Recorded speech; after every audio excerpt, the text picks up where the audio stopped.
Hey, what's going on, everyone? Welcome to Mystics Outlook. We got Raymond Lyons here, Wilson Tarver Jr. Washington had a tall task ahead of them tonight, taking on the visiting reigning champs, New York Liberty.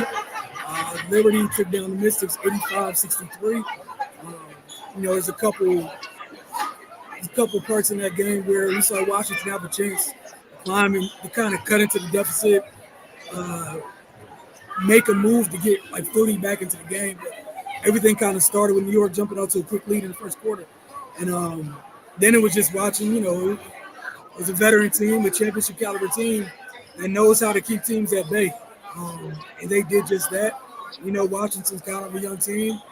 Had some moments with some of the youngsters in this one. But Ray, the floor is yours. Your thoughts on tonight's game against the Liberty for Washington. Uh, First things first, man. 28% from the field. That's that's historic levels of offensive utility. But I mean, they tried. I mean, they missed a lot of shots at the rim. They missed a lot of shots from everywhere. But that's got to be kind of disheartening to to get those type of opportunities and not be able to capitalize. But the Liberty just presented challenges for them from their size to just to their experience, like you pointed out. They jumped out to that quick lead, and the Mystics kind of lived around a 10-point deficit until they had that small punch at the beginning of the third, and but after that, Liberty settled down, called a timeout, came out, immediately executed, got a bucket, and it was back to business as usual. But I mean, this is a good litmus test for to see where this young team actually is. They've had some moments through the first 6 games. They've competed every game. This was the first game where they just got completely outclassed, which is to be expected. They're playing defending champs who are actually looking better than they did last year. So, and like you said, it was a tall task. A lot of the Mystics' success has come from their front court play in this early part of the season, but you know this is this is a hell of a front court they were up against tonight. Facing Stewie and John Quill, that's a whole different beast, and it showed throughout the game. Stewie was just kind of filling in the gaps and letting things come.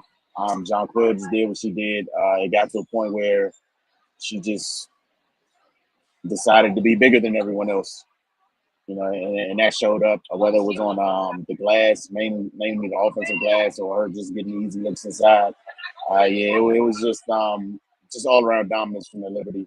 If the Mystics, they'll take the lumps and come back, but just from the standpoint of them not being able to shoot, that just was a downfall for them.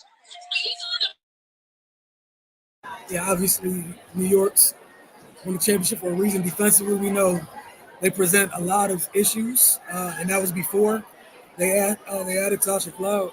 Um, I just think you talked about the shooting. I lived with some of the misses outside. The part I'm sure that bothered the players as much as just watching. The point blank attempts.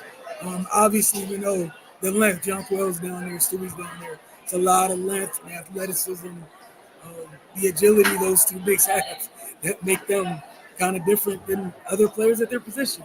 That said, when you get point blank opportunities, you got to capitalize. And Washington, across the board. This is the first game we saw. Kiki Ariafin like really struggled to finish inside.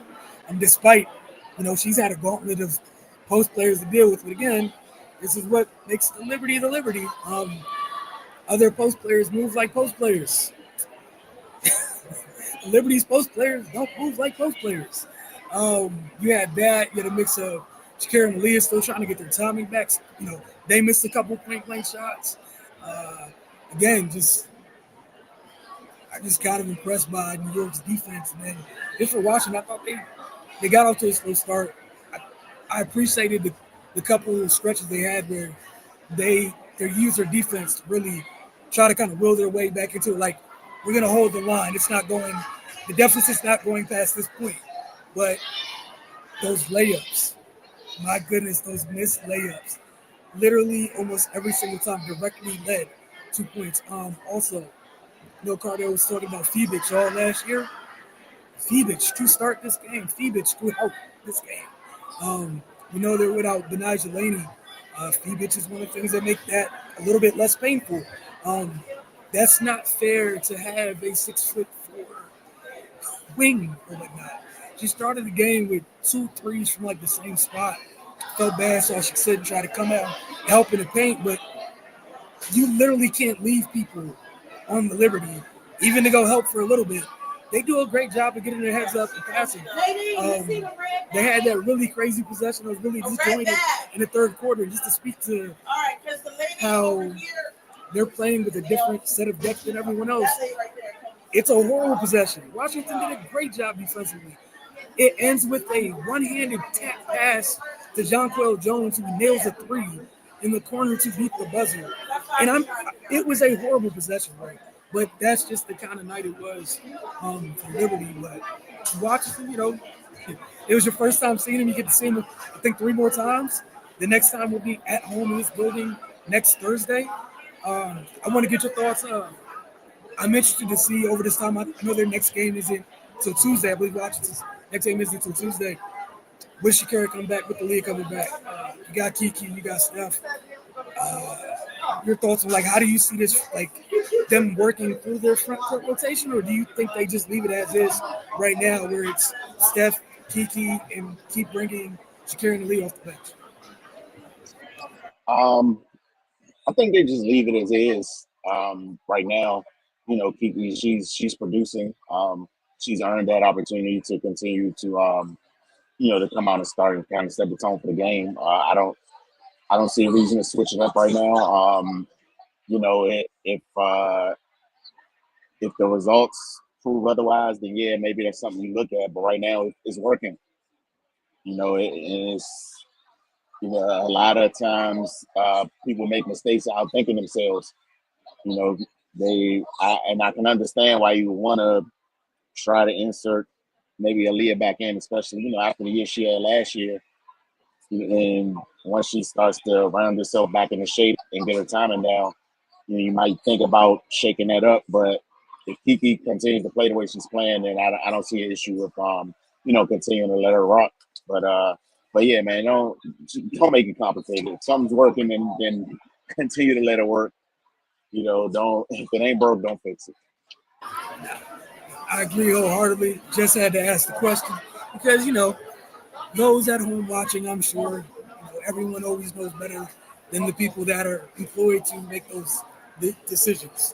That said, I'm a player of the game for you in this one. Ooh, uh,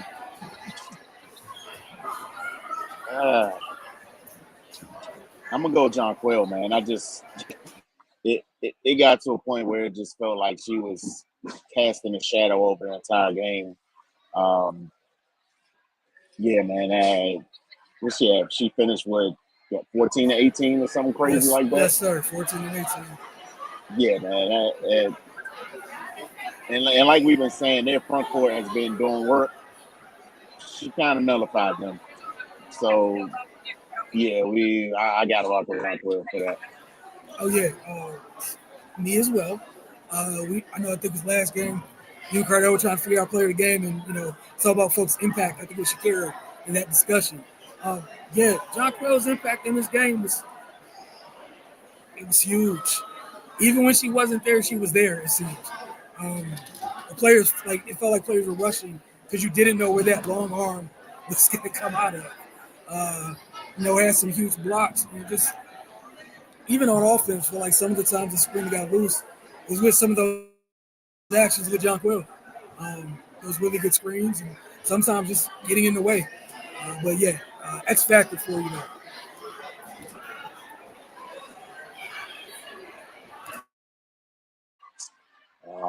I guess it would have to be Sabrina, right?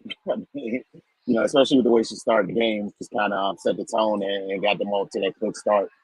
And then, yeah, and then she didn't slow down. She continued, to produce throughout the duration of the game. And she really kind of those few spurts you were talking about where the Mystics were trying to regain and put it and get back into it. She was the one that put it into it.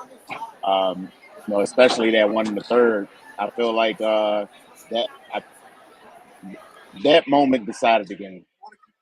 Mystics they came out, scored 7 quick.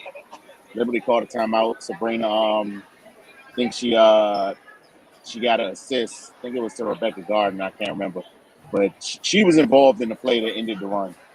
And yeah, at that point I was like, yeah, they're not gonna be able to get over the hump. So yeah, just Sabrina's contributions to get her the X factor for me tonight. Yeah, it seemed like she responded multiple times to Washington's runs in this one in a very timely fashion. There were a couple times I think Slim got 3-point plays. Sabrina responded with old-fashioned 3-point plays as well. A direct response. All right, we'll keep this up here. And we got a couple comments. And Ray, I told you, I'm not saying I could see the time, see things happening in the future, but one of these questions, I asked one of the questions already. Um, Area 11 what's going on. After 7 games, what would you say the rookie scouting report looks like? And where would you like to see them improve by season end? Love this question. Go ahead. Um, right now, Kiki, her strengths right now, of course, her rebounding, and inside scoring, and she can move out a little bit, and she's effective in the mid range. Um, where do I want to see her improve? Just like we saw today, being able to still be as impactful against length. Um, you know, uh, Everybody is not Jonquil, but there's still some size out there that she's going to have to deal with. But she's already showing good patience. She was kind of rushing a little bit tonight, which is understandable. But just to continue to be consistent and being able to take advantage of those in close opportunities.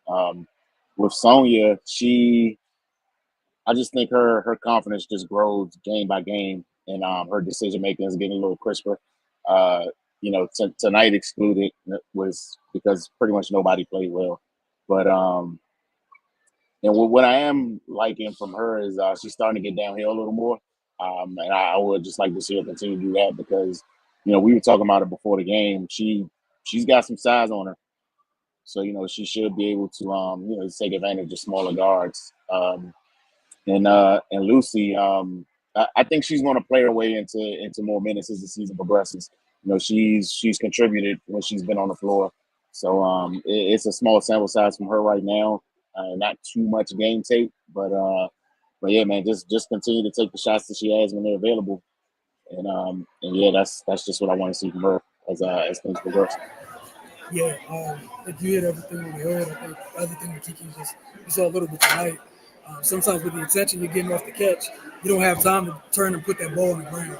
Um, and now I'm sure that'll come with more reps and more time in the devil. But a couple times tonight she caught it, took that one dribble. There were 3 bodies there immediately. A couple jump balls, couple rips. I think that'll come with time. It'll be okay, like you said, with life. And kind of just figuring out just the timing she needs to play with when she's getting the length. For Sonya, as you said, I think the next thing for her is she can really shoot it. It's kind of like anticipating that she's going to have that midi at times. I think a couple of times tonight you saw she got off the line, and that one extra dribble took away the airspace. Like the defense was back. Like, no, you're not getting a clean look at basketball. And agree with you wholeheartedly, Lucy. If she just plays the right way, she plays within herself. Yeah, I definitely see her getting more minutes as time goes on. I think they need to change rotation, put Earth and Lawson on the court together. I don't think I've seen it. And this was just me honestly asking just because I anticipated this being something. I haven't looked on Twitter yet. I'm sure I'll see it later. I mean, situationally, I wouldn't mind seeing it. Especially as Kara continues to get her legs up under. That's that's a good pairing of athleticism. They kind of offset each other. So yeah, I wouldn't mind seeing it in spurts, but But yeah, her and Leah have a little more familiarity with each other, so that's probably why they're playing together more often right now.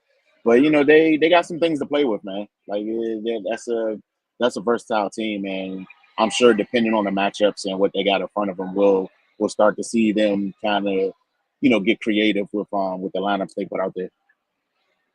I think another thing, like you said, just be patient, let all that stuff happen organically. Also, Keegan and Lee is still working on playing their way back to being themselves. Like they're not at full board yet at all. Another one, tough game. We could have made shots. I think they would play much better next time. Your thoughts, right? Yeah, I highly doubt they're going to shoot 28% from the field again. so, so I think that's a pretty fair assumption. But yeah, just having seen it for the first time and just got it out of their system and the shock is worn off, I think they'll be much more prepared for for them next week. It's one thing to go over it in practice and talk about it, but until you out there in front of it, you really don't know what it's like to deal with that. So yeah, I think they'll make the right adjustments and they'll be able to have a better showing. Also, to everything you said, there's no simulating those two. There's not another pairing like that in the W. That's why, when that move originally happened, it was a championship type move. Those two things aren't supposed to be next to you. Not supposed to have both of them. All right, you're just not.